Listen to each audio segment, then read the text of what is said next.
comment, and share.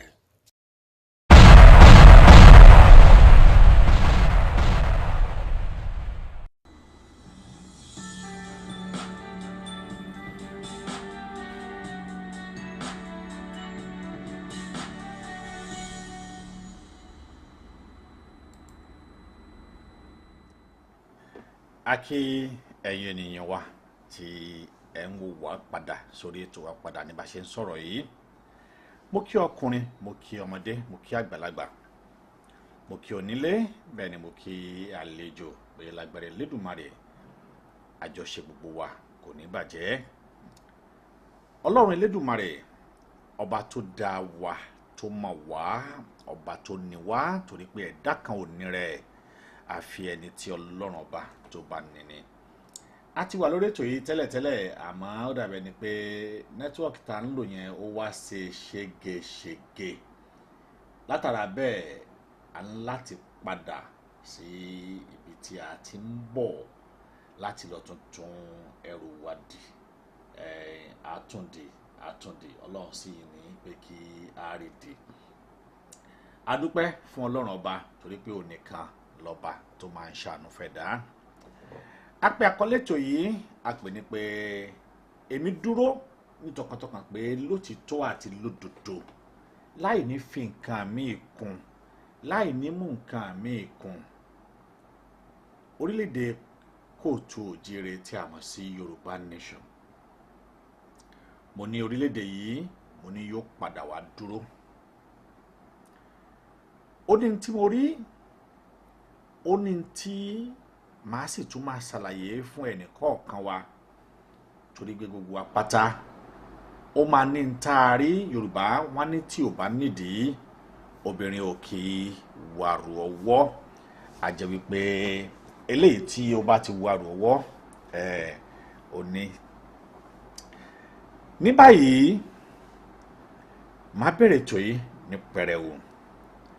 Màá sì fẹ́ kí ẹ̀yin ènìyàn wa tí ẹ wà pẹ̀lú wa kí ẹ bá wa ṣètò yìí. Ẹ bá wa share, ẹ jẹ́ kó kárí ilé, ẹ jẹ́ kó kárí oko. Ẹ bá wa share fún àwọn ènìyàn wa kí wọ́n darapọ̀ mọ́ wa lórí ètò tòní. Gẹ́gẹ́ bí a ṣe ń bá a bọ̀ tẹ́lẹ̀tẹ́lẹ̀, Yoruba Nation yóò padà wá dúró torí pé ìbẹ̀rẹ̀ ò kìí ṣoníṣẹ́ o.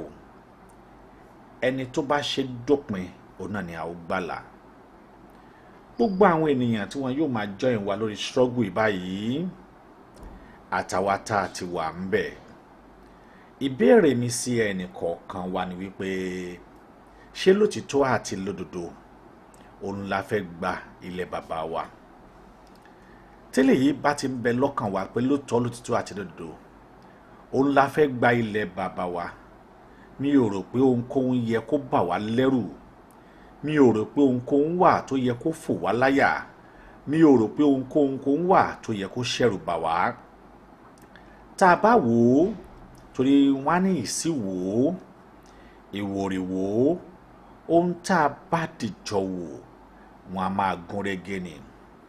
Tí a ò bá dìjọ wò ó, tí èmi àti yín ò bá dìjọ sọ ọ́, a jẹ́ wípé a ti mọ ibi tá à ń lọ, tàbí kí n sọ wípé a ti mọ ní tá à ń ṣe. Tá a bá ti sọ wípé a ò ní rí àwọn àkùdé tàbí àwọn àbàdú díẹ̀díẹ̀ ilé tá ń rí nísìnyí, ó ṣeé ṣe ká má mọ ẹrù ọ̀hún dì dáadáa. Àwọn tí wọ́n jẹ́ akẹgbẹ́ wa, tí wọ́n ti ń bọ̀ látọjọ́ tó ti pẹ́, tí wọ́n ti ń bọ̀ ní àkókò tó ti jìnnà ṣáájú káwa ó tó bẹ̀rẹ̀. Ẹ wo iye ẹ̀mí tó ti sọnù lọ́dọ̀ tiwọn. Ẹ wo bí àwọn ìjọba ṣe lọ ń kó wọn ní pápámọ́ra nínú ilé wọn, ládùúgbò wọn, níbi tí wọ́n ń gbé. Kí ló dé tí wọn ò ṣe padà? Ṣé ẹ sì rí Yorùbá Nation tá a tẹ̀sẹ̀ bọ̀ yìí? Kò lè padà mọ́. Kódà tí àwa tá ń ṣe ń sìn tá bá sọ wípé a surrender, ó dá mi lójú ká tó rí ọdún méjì àwọn ìsí mi àtúndìde tí wọ́n sọ wípé dandan níṣẹ́ Yorùbá Nation gbọ́dọ̀ lọ, nítorí pé àwọn èsì ọ̀hún ojú oníkálukú wọn ti là. Bẹ́ẹ̀ wọ́n ti mọ̀ wípé lótìtọ́ àti lódodo inú ibi tá a wà yìí inú ibi tí ò yẹ ká wà ní. Ìjọba tó ń ṣèjọba lé wa lórí yìí ìjọba tí kò yẹ ká ṣe ni. Ẹ dákun ẹ dábọ̀ ẹ bá wa share ètò yìí, ẹ jẹ́ kí àwọn ènìyàn kí wọ́n wọlé pẹ̀lú wa láti join wa. Bẹ́ẹ̀ a sì ní àǹfààní láti lè pè wọlé bí a ṣe ń ṣe ètò yìí. Kí lójú tí wọ́n fi wò ó, kí lójú tèmi fi wò ó, kí ni ohun àkọ́kọ́ tó jẹ́ wípé ó ṣe pàtàkì fún orílẹ̀-èdè wa láti lọ. Nǹkan àkọ́kọ́ nìyí, tí orílẹ̀-èdè Nàìjíríà bá fanamọ́ òfin tí a mọ̀ sí constitution review, mo fẹ́ rò pé gbogbo àwa tá ń jàwé fún ìjàngbara Yorùbá Nation yìí a ò ní jà á, torí ọ̀pọ̀lọpọ̀ àwọn developed country lónìí ohun tí wọ́n lò ní federalism constitution, eléyìí tó fàyè gba àwọn tí wọ́n ń ṣe ìjọba tá a mọ̀ sí governor láti rí wípé wọ́n ṣe ìjọba wọn lábẹ́ òfin tó dè wọ́n, lábẹ́ òfin tiwọn, lábẹ́ òfin tí wọ́n nígbàgbọ́ nínú ẹ̀ tó jẹ́ wípé each state ló ní police state tiwọn, each state ló ń generate revenue ẹ̀, each state ló ní iye remit tí wọ́n ń remit sí federal, each state ni wọ́n mú òfin àti ìlànà wọn wá lọ́wọ́ ara wọn. Eléyìí jẹ́ kí wọ́n lè ní power of autonomy láti lè ṣe ìjọba dáadáa. Bẹ́ẹ̀ sì ni àwọn tí wọ́n ń ṣe ìjọba lé lórí ní ẹ̀tọ́ láti lè bi wọ́n léèrè báwo ni wọ́n ṣe ṣe, ọ̀nà wo ni wọ́n gbàgbé gbà, báwo ni wọ́n ṣe ṣe, wọ́n máa ń bi wọ́n léèrè. The first problem that we have tó ṣẹlẹ̀ òun náà ni tí a mọ̀ sí ìwé yìí, gẹ́gẹ́ bí mo ṣe sọ ṣáájú. Ṣé ẹ rí lórí ètò yìí kì í ṣe èébú òun la fẹ́ búra wa, bí kì í ṣe wípé we need to educate ourselves. Why? Tó fi jẹ́ wípé à ń pariwo pé a fẹ́ lọ. Tá a bá ti lè educate ara wa a rí wípé ẹrú tí àwọn British tí wọ́n fi south west tí wọ́n fi ṣe, àbí ká sọ pé ṣe bí south west ní wáyẹs tí wọ́n fi wá ṣe láti lè boost economy northern protectorate, that is tó padà wá ṣẹlẹ̀ lónìí. Ìpìlẹ̀ tí wọ́n ti fi lélẹ̀, ìpìlẹ̀ tí mo ní kí ni o, ìpìlẹ̀ tí wọ́n ti fi lélẹ̀, ìpìlẹ̀ tó ti wà ńlẹ̀ wípé a ó máa lo ìran Yorùbá láti jẹ́ kí ìran Haúsá tàbí ìran Fúlàní kí wọ́n lè survive, a ó máa lò ó. Òun náà ni ìpìlẹ̀ tó ṣe ń ṣẹlẹ̀ lọ́wọ́lọ́wọ́ sí. That is it. Òun ti lórí ibi tí wọ́n wá build the constitution lé lórí nìyẹn. Ó yẹ kí èmi àti ẹ ká bira wa léèrè wípé why, kí ni reason, kí ni ìdí, kí ló dé, kí ni tó ṣẹlẹ̀ tó fi jẹ́ wípé ìjọba ò ṣe allow 1999 constitution to be dismissed and have a new one that tí Awólọ́wọ̀ gbà in 1952. Tàbí tí wọ́n bá lè gbà, why tí wọ́n ò ṣe allow fún restructuring? We all need to ask this question because it is one of the questions tó jẹ́ pé ó wà very important tí èmi àti ẹ gbọ́dọ̀ béèrè ni wípé kí ló dé tí wọ́n ò ṣe allow restructuring? Àwọn tí wọ́n jẹ́ bàbá fún wa, àwọn tá a ní lásìwájú nísìnyí, àwọn ń pariwo wípé restructuring àwọn dúró sórí ẹ̀, orí ẹ̀ làwọn dúró sí. You should have just ask yourself why tí wọ́n ṣe dúró sórí restructuring. Kí ló dé tí wọ́n ṣe dúró sórí that particular restructuring? Ó máa ní ìdí tí wọ́n ṣe dúró síbẹ̀. Èmi àti ò ṣe béèrè pé kí ni ìdí tí wọ́n ṣe dúró síbẹ̀. Ó yẹ kí èmi àti ẹ ká jọ béèrè wa léèrè.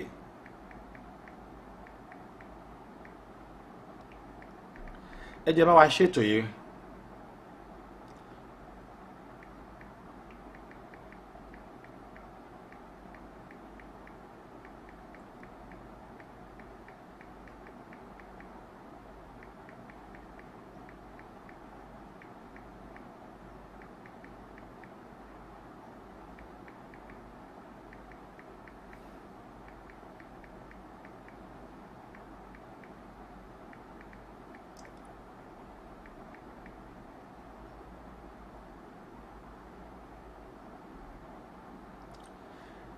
ẹ wá jẹ́ ká máa bá ètò wa lọ bá aṣọ ra ń ba lọ ní wẹ́rẹ́wẹ́rẹ́ yìí.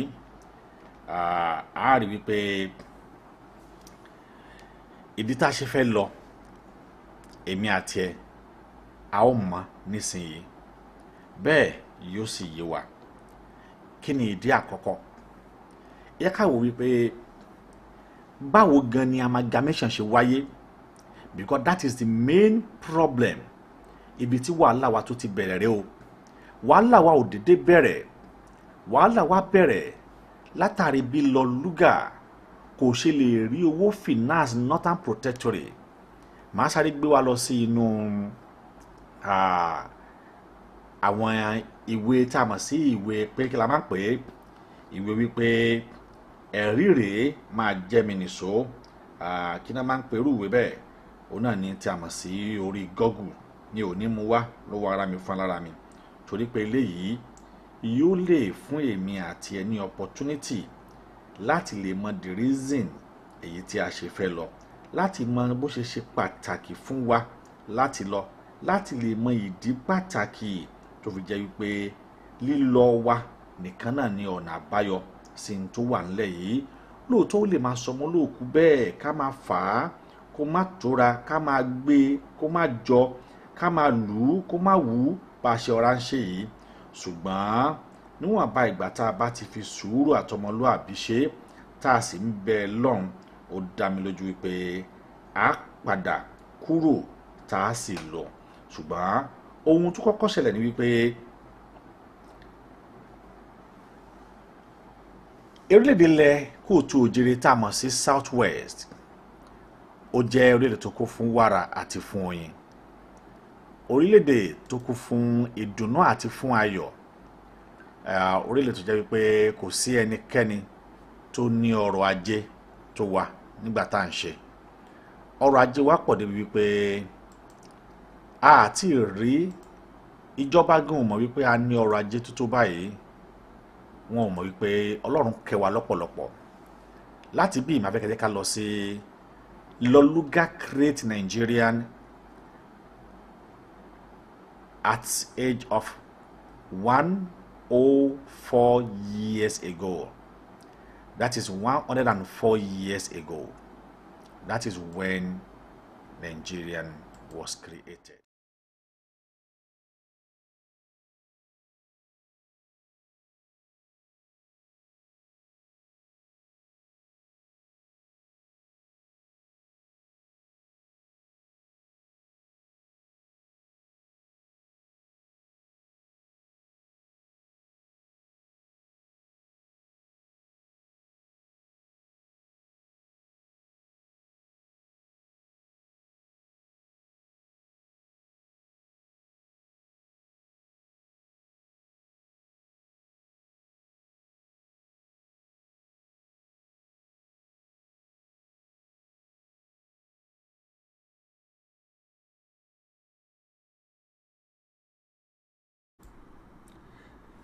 Ẹ wá wò ó, nígbà tí Loluga tó create wa ní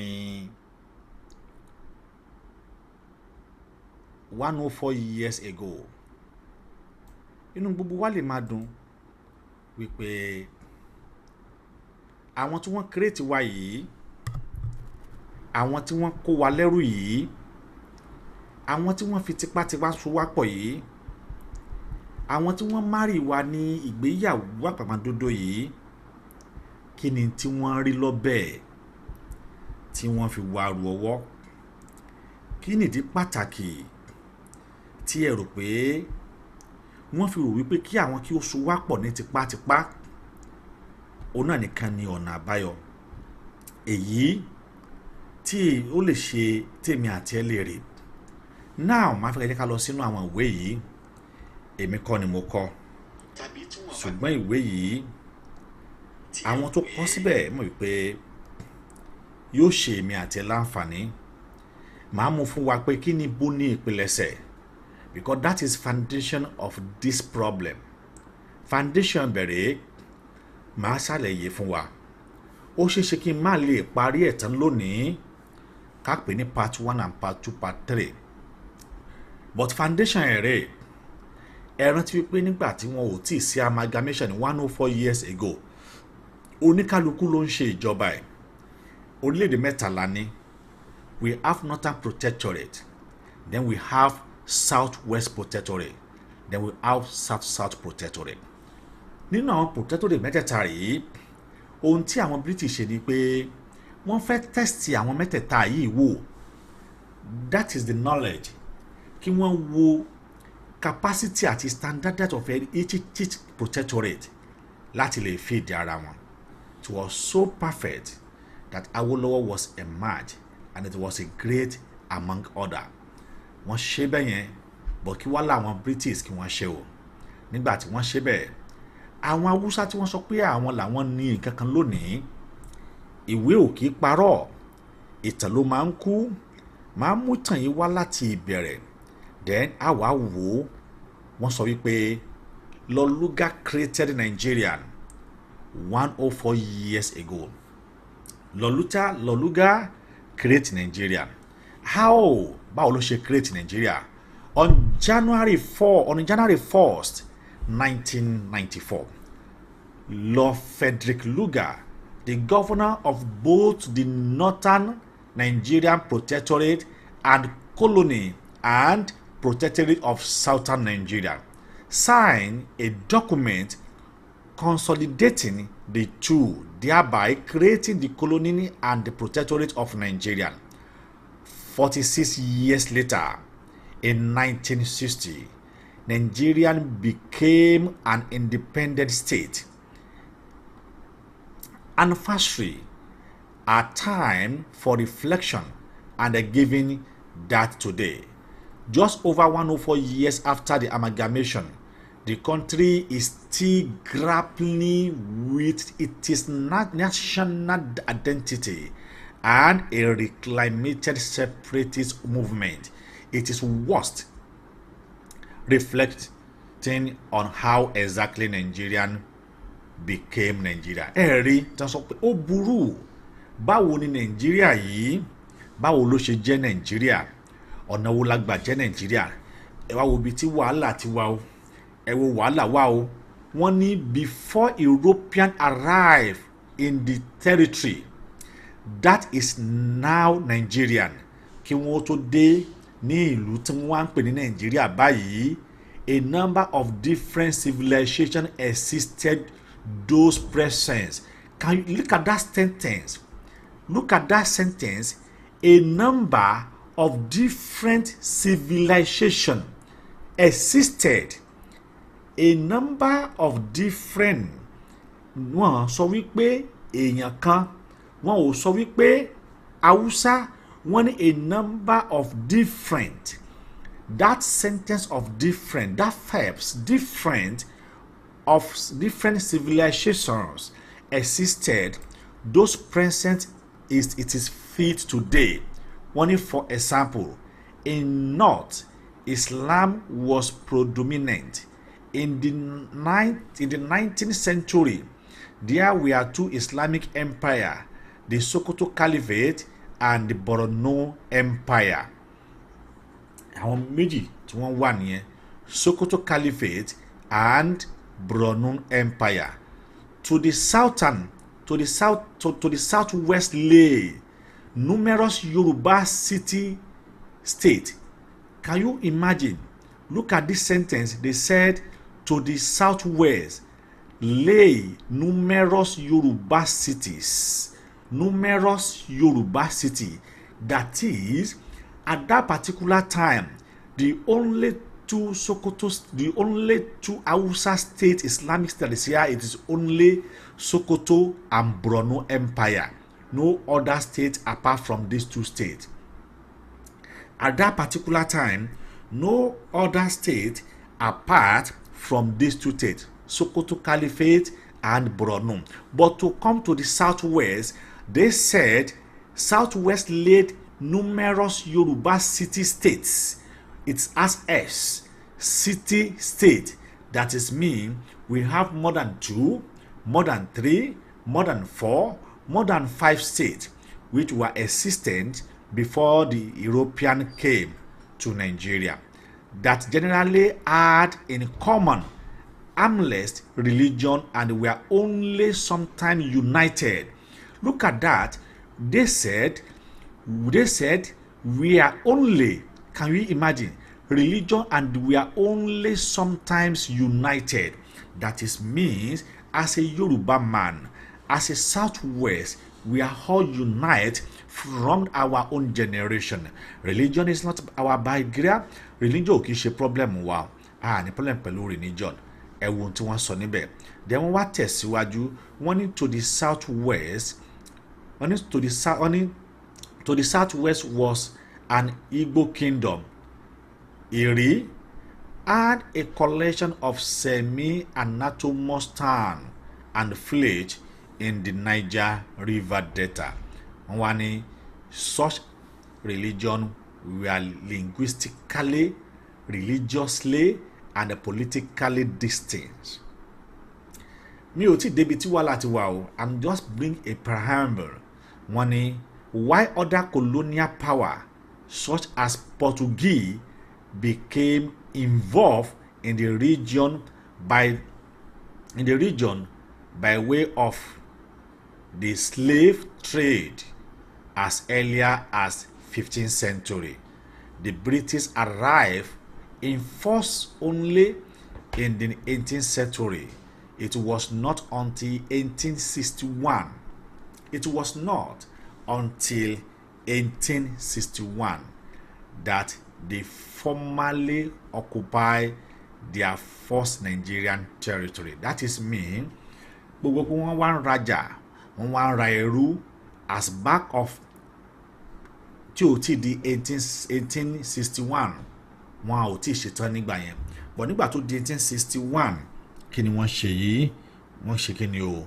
Then they were formally occupied their first Nigerian territory, which is Lagos, in a bid of protect Christian convert and the trading interest. Látara pé bóyá pé àwọn Christian tí wọ́n fẹ́ convert o, and then láti lè fi máa ta ọjà torí pé Èkó òun náà ni omi wà, kò tí ì sí plane nígbà yẹn, omi yìí ni wọ́n á gbà tí wọ́n á fi bọ́ sí Èkó, tí wọ́n á fi gba Èkó kọjá sí ọ̀dọ̀ wọn to protect the trading and further their anti-slavery campaign in 1884.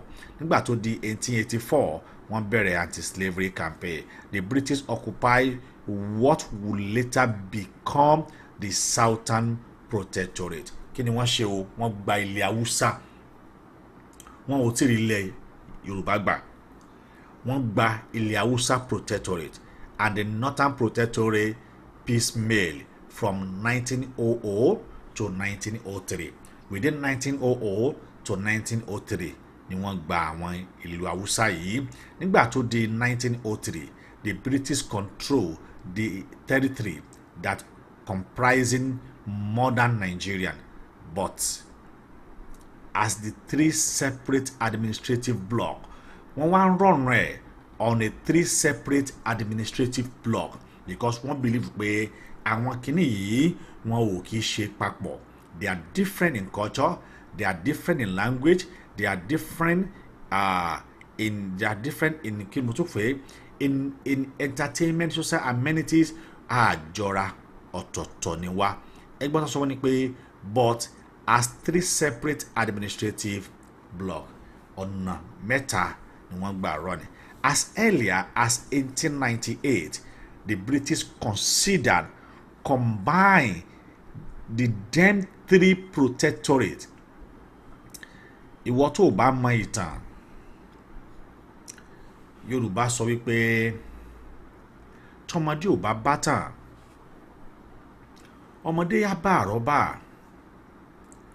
Àrọ́bá tá sì ń wí yìí bàbá ìtàn ni.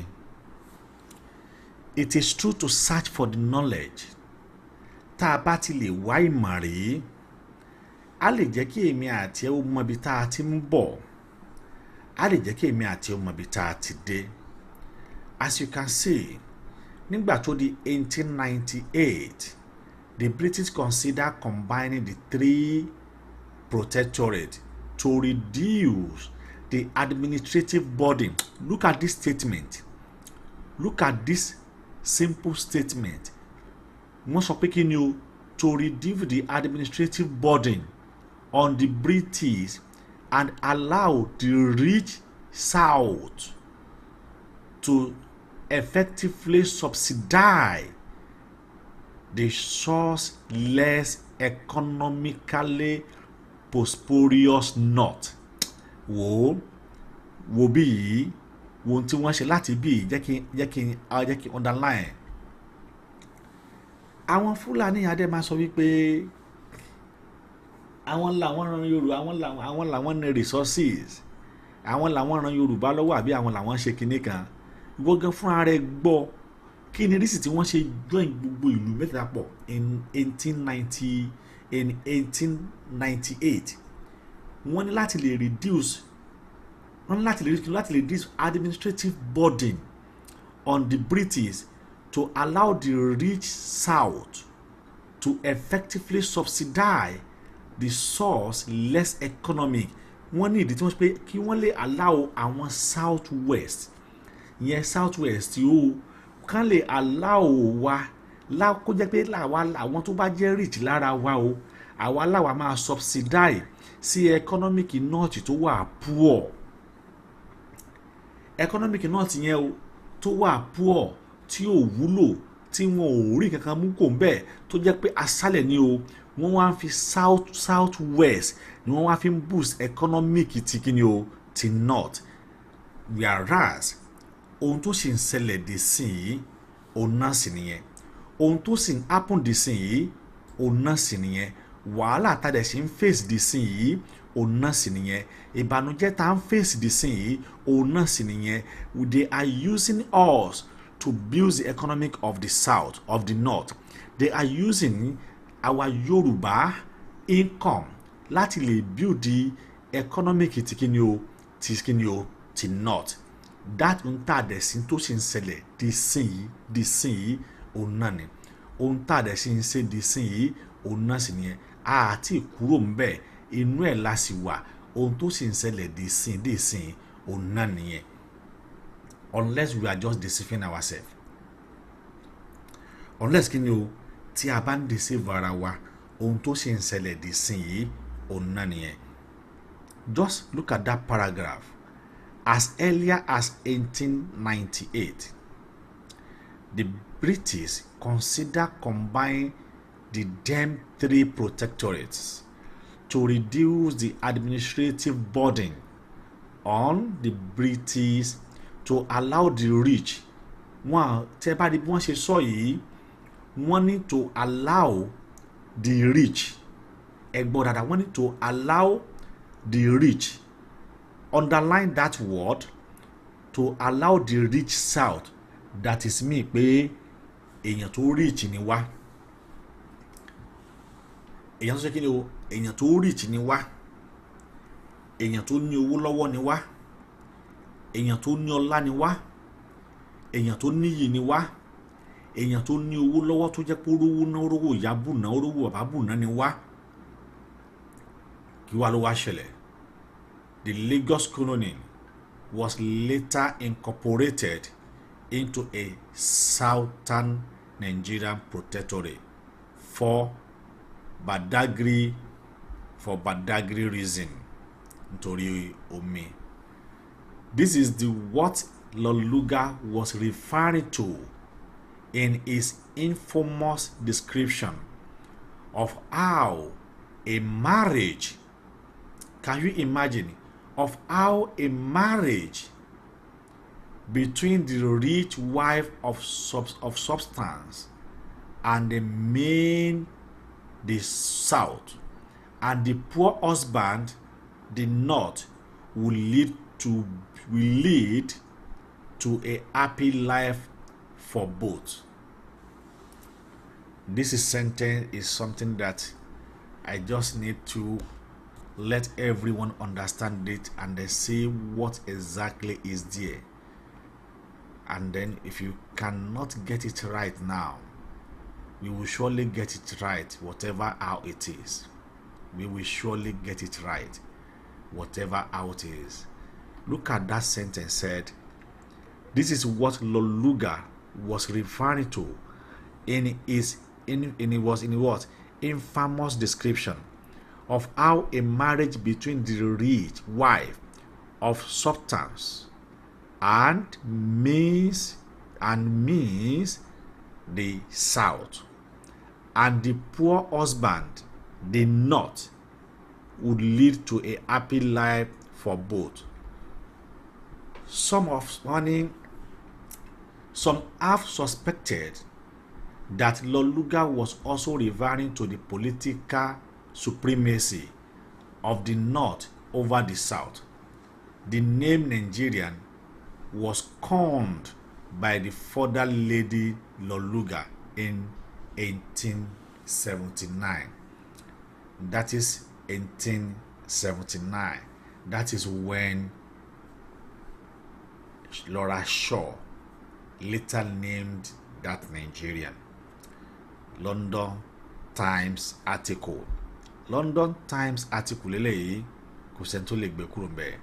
Wọ́n wá tẹ̀síwájú wọ́n ní with the Loluga arbitrary conception of Nigeria in mind, one can begin to see the many and the varied problems colonialism created in Nigeria.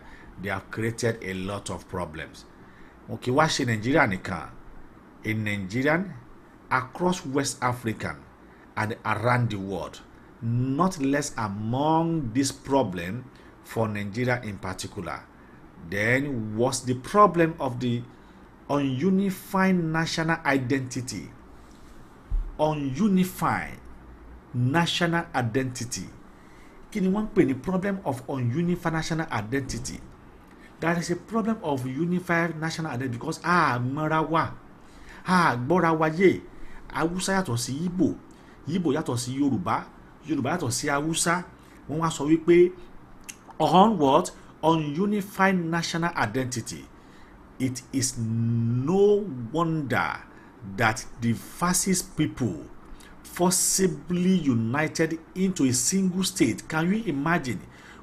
It is no wonder that the fascist people, àwọn tí wọ́n wà lọ́tọ̀ọ̀tọ̀, the fascist people forcibly united into a single state. How come? Báwo lẹ ṣe máa force wa? Ẹ sì mọ̀ pé ẹ force wa ni. Yoruba Nation sì kọ lẹ́tà sí wọn náà wọ́n fẹ́ lọ. You guys are still remain adamant wípé ní lọ. That is why I have that belief and a strong that I stand that Yoruba Nation will surely emerge. This is what my belief based on. This is how I believe that mo máa ṣe. Ẹ wá wò, ẹ jẹ́ ká tẹ̀síwájú nípa bó ṣe ń lọ yìí. Ẹ wò, kò tí ì dé tán. Seasonal film ni àjọ wò ni. Wọ́n ní some to separatism. Contemporarily example range from Biafra, Nigeria to Ambazonma. Can you imagine? It started from Biafra, Nigeria, and then to Ambazonia, Cameroon, to Somaliland in Somalia. Can you imagine? And to Azawad in Mali. Definitely kì í ṣe ọ̀dọ̀ wa nìkan ni wọ́n ti bàjẹ́. Now Biafra in Nigeria, Ambazonia in Cameroon, Somaliland in Somalia, and Awazad in Mali. All these, what do we think we'll talk about? This is part 1 of what I'm trying to let us understand, that it is easy that we should left. There is a someone who came on a G5 sailor, an American and a French solution to an American problem. Can you imagine? An America and a French solution to American problem. Who gave us that problem? Who created that problem for us? There is a lot of story you read about how Nigerian was emerged, how Nigerian was named that Nigerian. It is not you and I who agree with that name. It is not you and I who said we should be bearing that Nigerian. We don't even know how that Nigerian come about. It is not what you and I agree on.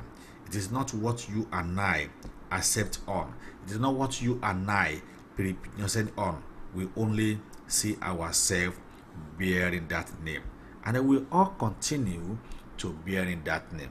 Some of the country have already changed their name, sí orúkọ yẹn, but àwa ṣì ń jẹ. Now, ẹ ti rí part 1.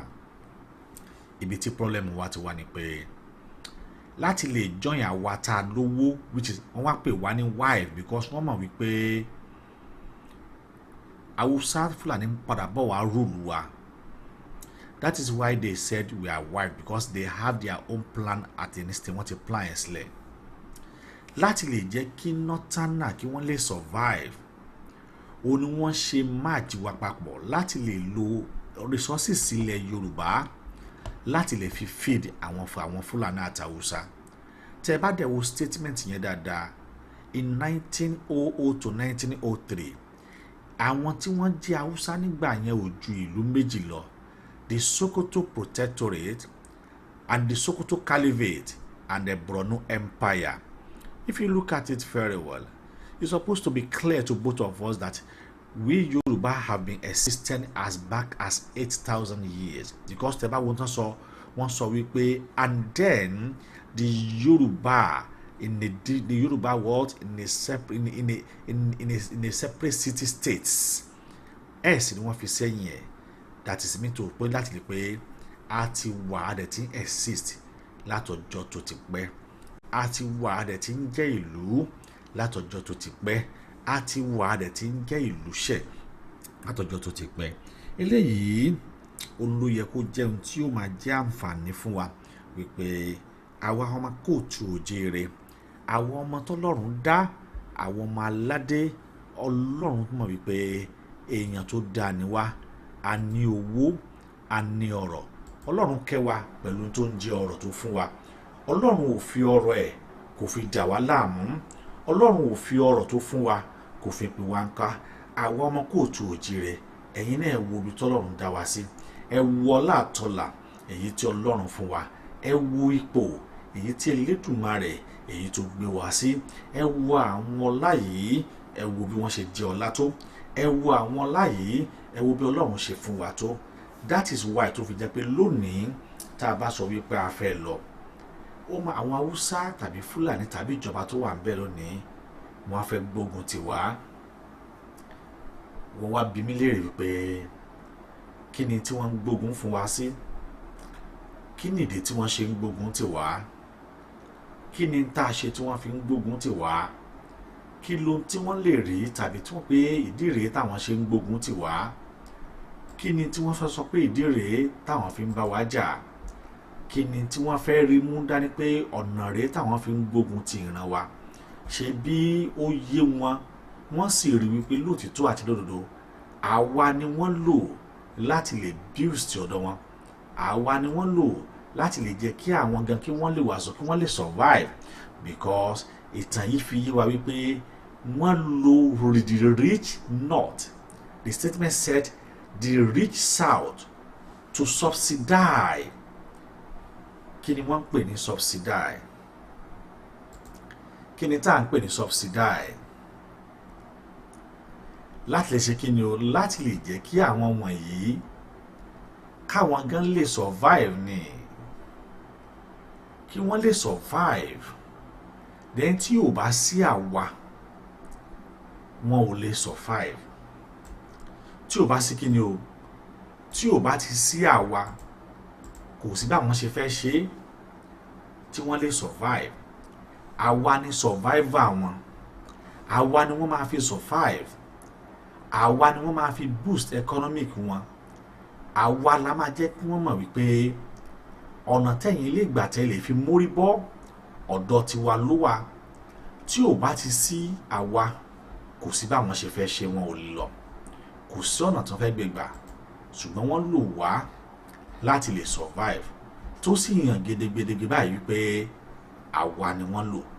Ó dẹ̀ wà nínú àkọọ́lẹ̀ ìwé tí àwọn British kọ sílẹ̀ wípé àwa ni wọ́n lò láti lè jẹ́ kí wọ́n lè mórí bọ́, wípé àwa ni wọ́n lò láti lè jẹ́ kí wọ́n lè survive, wípé àwa ni wọ́n lò láti lè jẹ́ kí ni o kí wọ́n lè boost economic tọ̀dọ̀ wọn. Torí pé ìran Yorùbá economic wa wà standard, economic wa wà stable, economic wa wà correct, economic wa wà wúwo débi pé òun ni àwọn British yìí òun ni wọ́n rí tí wọ́n ṣe wò pé ní tipa ní gbọ̀ngbọ̀n àwọn gbọ́dọ̀ so wá pọ̀ dandan. Wọ́n dẹ̀ rò pé táwọn bá gbé agbára fún wa, the way tá a ṣe máa build economic orílẹ̀-èdè yẹn, tá a ṣe máa gbé, wọ́n ti wo iṣẹ́ tí Awólọ́wọ̀ ṣe between 1952 to 1959. Wọ́n wo àwọn táwólọ́wọ̀ dánwò just started with owó kòkó, and there is not oil, àti ní epo nígbà náà, owó kòkó lásán.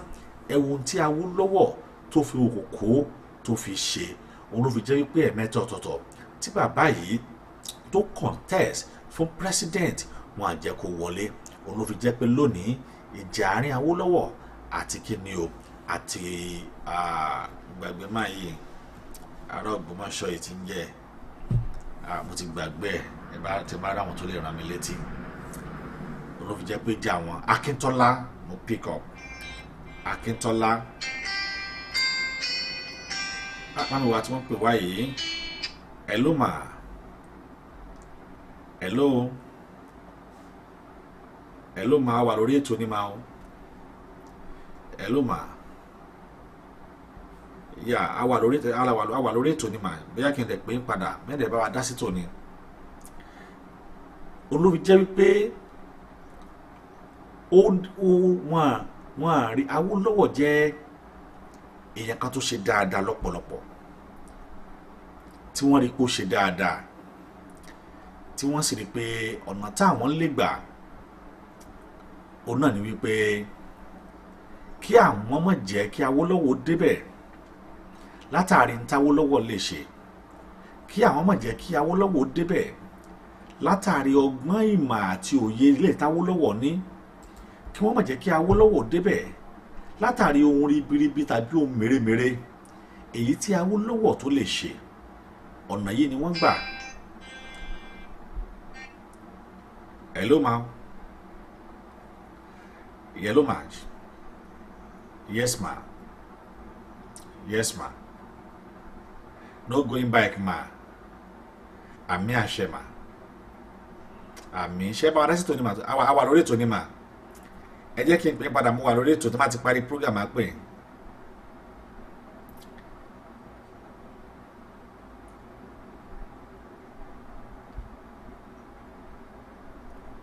Okay, yeah, oda ma send this in. All right, ma send this in ma. Ẹ ṣé gan ni ma. So ọ̀nà wo la wá fẹ́ gbà tán fi rí pé ipa tí Awólọ́wọ̀ kó between 1952 to 1959 láti lè unite South West Protectorate tó tún ṣe ìwé tí a mọ̀ sí ètò ẹ̀kọ́ ọ̀fẹ́. Wọ́n rò pé ètò ẹ̀kọ́ ọ̀fẹ́ yìí wọ́n rò pé kò ní ṣeé ṣe ni.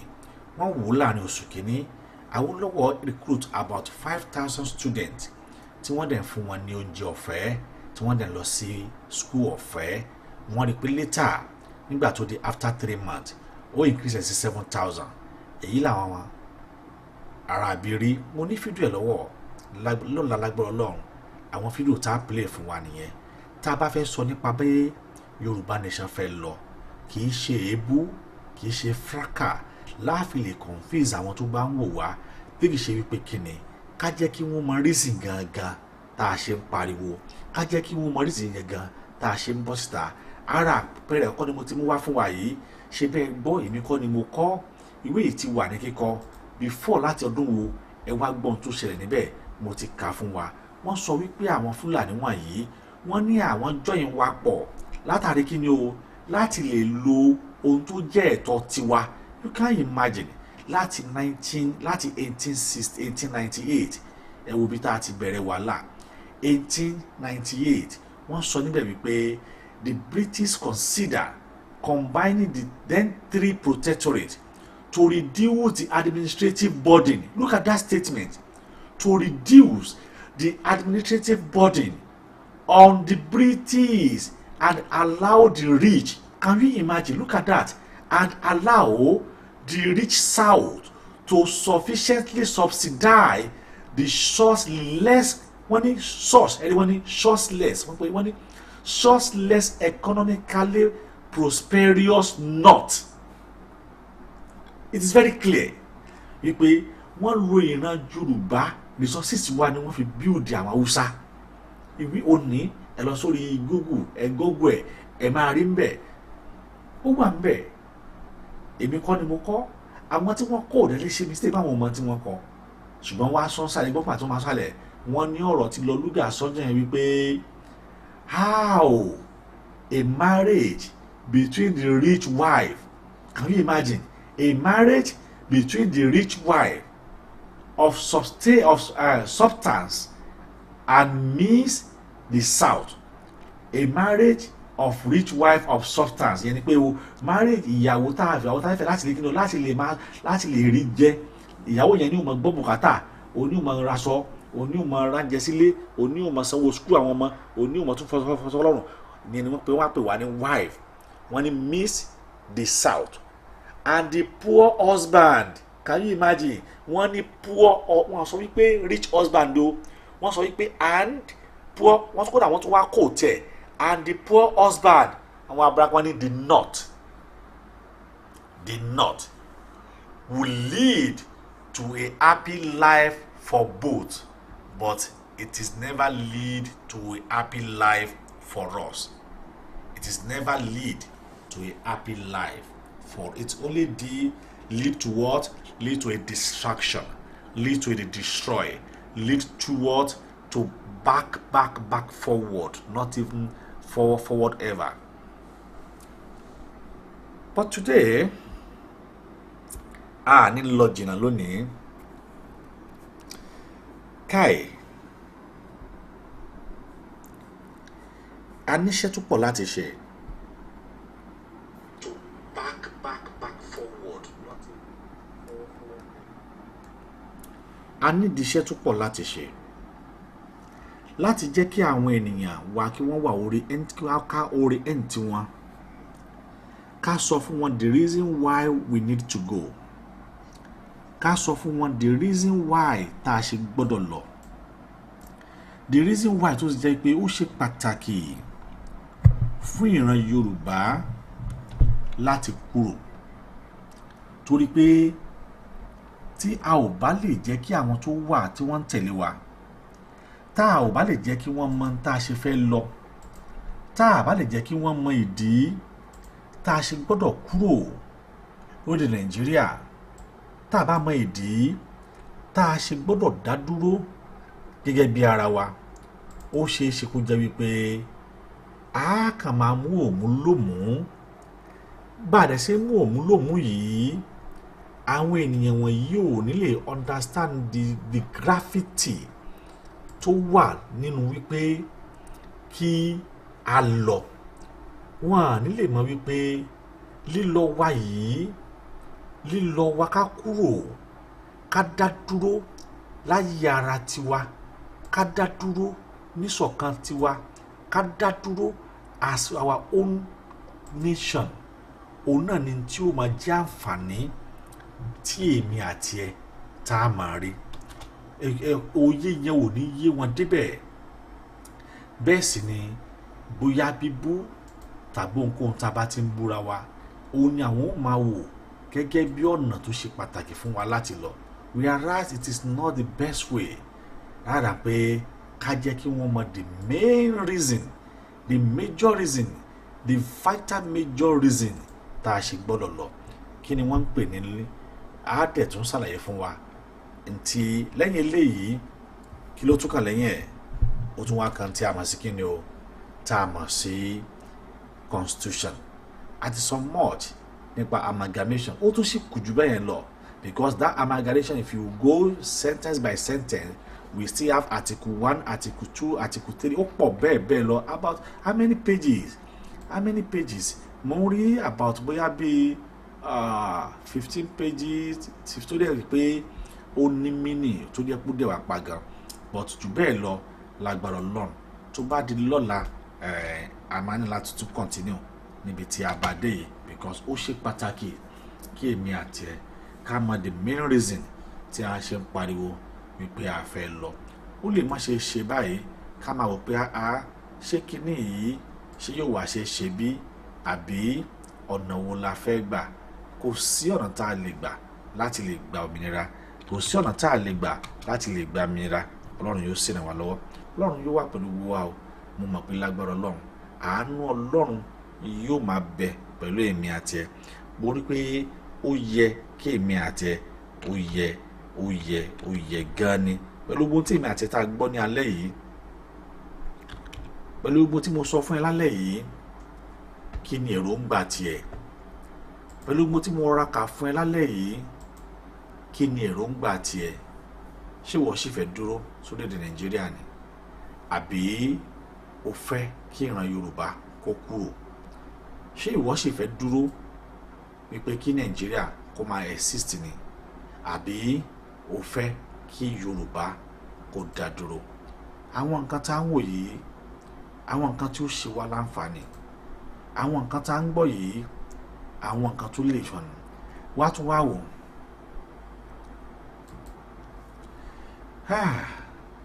Ó máa ṣe o. Ó yẹ kí èmi àti ó lè mọ̀ wípé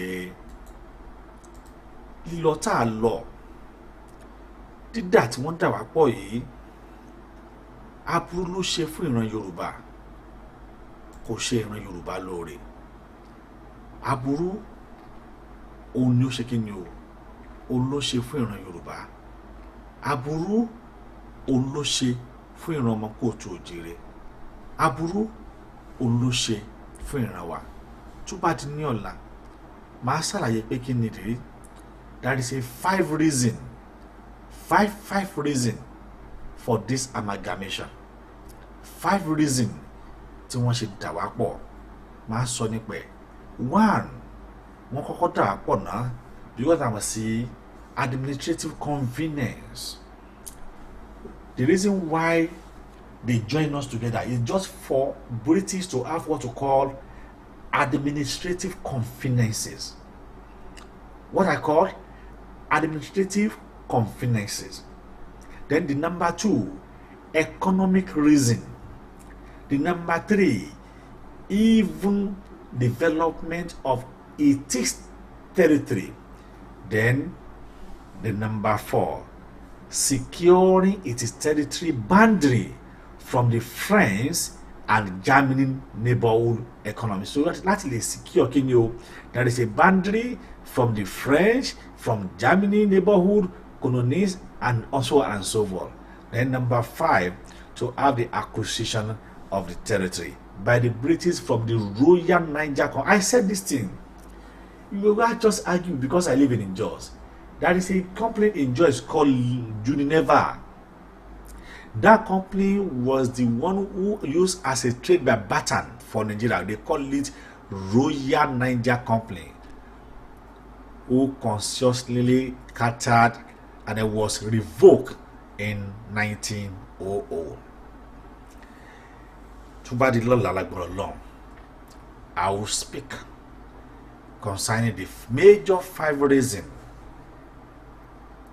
the Lord Lugar matched the rich south and the poor north together to become a wife.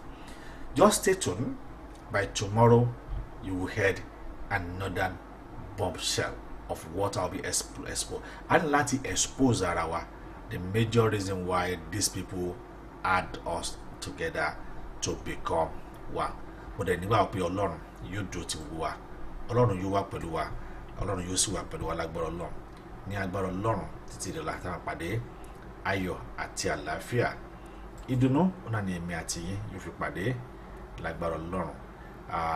Màá fẹ́ kẹ́ rántí kíní kan wípé ìbẹ̀rù kì í ṣoníṣẹ́ o. It is very clear pé ìbẹ̀rù kì í ṣoníṣẹ́. Ẹni tó bá ṣe dópin òun náà la ó gbàlà.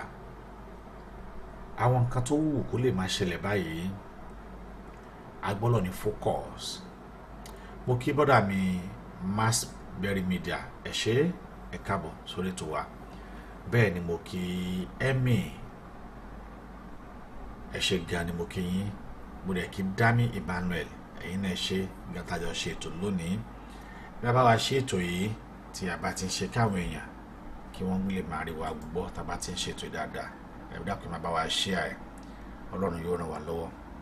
Agbé tèmi ṣe tán òun rèlé àró àlùkò mi ṣe tán òun rèlé ọ̀sán lẹ́kẹ̀lẹ́kẹ̀ tèmi ṣe tán òun rèlé ẹ̀fọn ìwọ ni lódìdẹrẹ́ Ìbàdàn nílé àwòdì ìbárìbá òun náà nílé àti ọ̀rọ̀ gbogbo ayé báyìí ni wọ́n nígún ẹ jẹ́ kí ẹ̀fí fúlẹ̀lẹ̀ kó máa gbé àti ọ̀lọ́ bó bá nílé ẹ̀yẹ àwọn àgbà kórókótó wọ́n ti fi inú bó ṣe lé bẹ́ẹ̀ lókété ti folókè ti yẹ̀wò omi báyìí òun náà nílé ẹja àbàtà nílé ẹ̀gún a kì í gbàkàtà lọ́wọ́ akitì kò sí ẹni tí gbàlẹ̀ ọmọ lọ́wọ́ ọmọ ilẹ̀ kóòtù òjíire orílẹ̀-èdè mi èdè kan àṣà kan ọ̀rọ̀ kan ìṣe kan ìhùwàsí kan ìsọ̀rọ̀ kan ìjẹun ẹyọ kan ìwọṣọ ẹyọ kan ìmúmi ẹyọ kan iná ẹyọ kan ìlú ẹyọ kan òun náà ní orílẹ̀-èdè tí Ọlọ́run tó dá wa sínú ẹ̀ òun náà níbi tí Ọlọ́run tó fi èmi àti ẹ̀ tó fi wá sí. Mo sì nígbàgbọ́ wípé lágbára Elédùmarè orílẹ̀-èdè ọ̀hún yóò jẹ́ orílẹ̀-èdè tí ó kún fún wàrà àti fún oyin nígbà tí a bá gbà á ò gbọ́dọ̀ wo àwọn nǹkan tá ń pass through sin because if you are looking to depression tá ń pass through báyìí ó ṣeé ṣe ká má lè tẹ̀síwájú mọ́ àmọ́ tá a bá ti nígbàgbọ́ wípé bó ti wulẹ̀ kó rí lábẹ́ bó ti wulẹ̀ kó rí ó ń ṣọmọ olóòkú bẹ́ẹ̀ ni a ò ní sí pẹ̀lú òkú ẹ̀ tá a sì wà focus tá a wà determine tá a sì jẹ́ kí ẹ̀rù ó bà wá ó dá mi lójú pé láìpẹ́ láì jìnnà orílẹ̀-èdè wa yóò di gbígbà. Ẹ wá wò ó ọ̀nà kan wà tá a lè gbàgbá tí ó sì fi ṣe wá láǹfààní màá sọ ọ̀nà ọ̀hún màá sọ fún wa lọ́la lágbára Ọlọ́run mo sì mọ̀ pé Elédùmarè yóò dúró tì wá àánú yóò wá pẹ̀lú wa títí láwàdé ire àti àánú ó náà ní kó máa túbọ̀ àtẹ̀yìn lẹ́nu ó dàárọ̀ ire o kí èmi àti yín kájọ fi ayọ̀ pàdé ó dàbọ̀.